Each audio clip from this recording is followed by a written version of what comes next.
Hey everybody, how's it going today? So as per your request, we are in here in the kitchen today making those delicious cauliflower breadsticks, and I just wanted to start by showing you everything that we're going to need for it because it's pretty simple. So here is our 2 cups of cut up cauliflower, our olive oil and garlic powder mixture, pepper, salt, 1 egg, oregano, basil, here's the garlic powder, and a 1/2 cup of shredded part skim mozzarella cheese. You're going to need a large bowl to mix it all up in. This is going to be a really important component. This is my NutriBullet cup, and this is what we're going to use to make the cauliflower into like a rice consistency. If you have a food processor, that's going to be what you're going to need to use.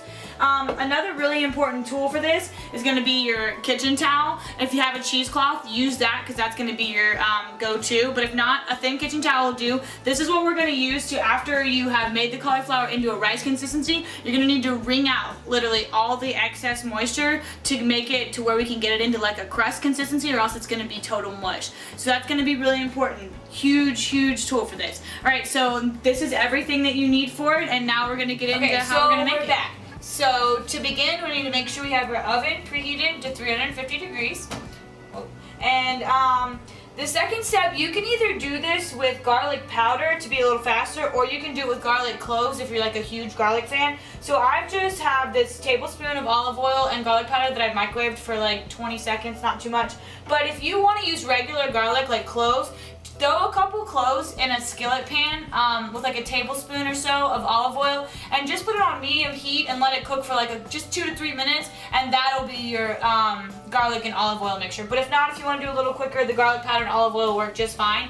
I only use about 1.5 teaspoons of garlic powder, but if you're a huge garlic fan, totally go more cloves, whatever you want to do if you're really into garlic. This next step after this is going to be to make our cauliflower into rice.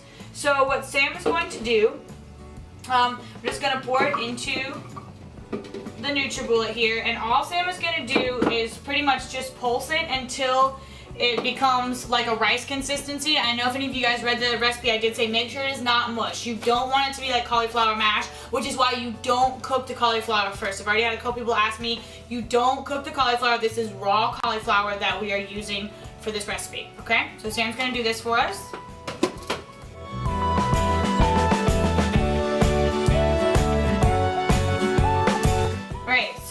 Now, this is where your cheesecloth or your kitchen towel is going to come in handy. So you're going to want to have it flat on your counter, and you're going to put everything, all the contents of your NutriBullet or your food processor onto the towel.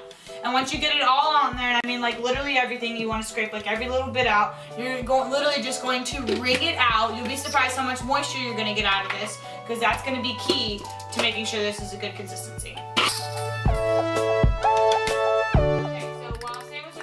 That kind of moisture that's coming out, we want all that out of there. So while Sam's doing that, the next steps are pretty simple. So in your bowl, we're just going to combine the rest of our ingredients.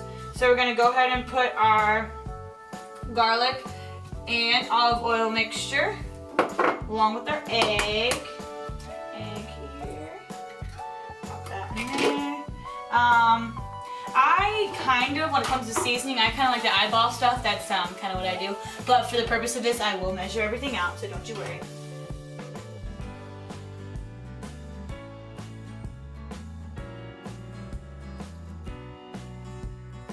And then you can mix everything together with like a spoon or something, but we kind of do it by hand. It's make sure you really get everything in there. The spoons can make it a little difficult with some of this, but I would personally do it by hand, but you can totally do it however. Just make sure you get it all mixed, everything in there, especially that egg and all those seasonings. But like I said, we've already sprayed it with just a little bit of non-stick cooking spray. And once you get it in here, you just want to press it down nice and evenly. If you have a bread loaf pan, you can totally use that too to make your breadsticks a little thicker, which is totally fine. I do not, so I just use this, but it's completely fine. Works just as well. So we're just going to press this guy down evenly here. Alright, so we got this guy all pressed down, pretty much ready to go. You can see that, kind of already looks like a little pizza crust. And we're just going to pop this in the oven 25 to 30 minutes depending on how much you've used. If you've only used the 2 cups, you should be good on 25. Go ahead and put it in. 25 minutes, and after we get to 25, we'll be back and show you guys what the next couple steps are.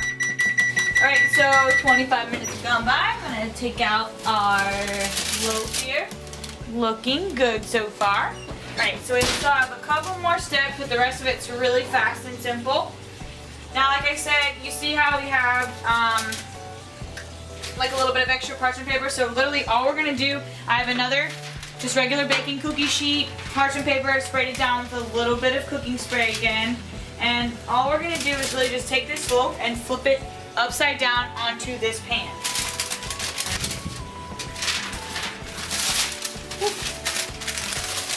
That was close. See? That's what we're working with now. So now all we're going to do is put this back in the oven for like 10 more minutes. And we will see you guys in just a few. Alright, so we're back. Last step here. This one's really fast. So we're just going to take our loaf out. Got that nice golden brown that we were looking for. Now, we're going to go ahead and sprinkle this with our with a little bit more cheese and seasonings. But while we're doing that, go ahead and put your oven to broil. Because all we're going to do in this last step is after we top this, we're just going to pop it back in the oven for like 2 minutes just to get that cheese nice and bubbly, and then we'll be done. So this is what I've shredded up a little more mozzarella cheese, and I'm just going to go ahead and just evenly disperse it throughout the breadsticks.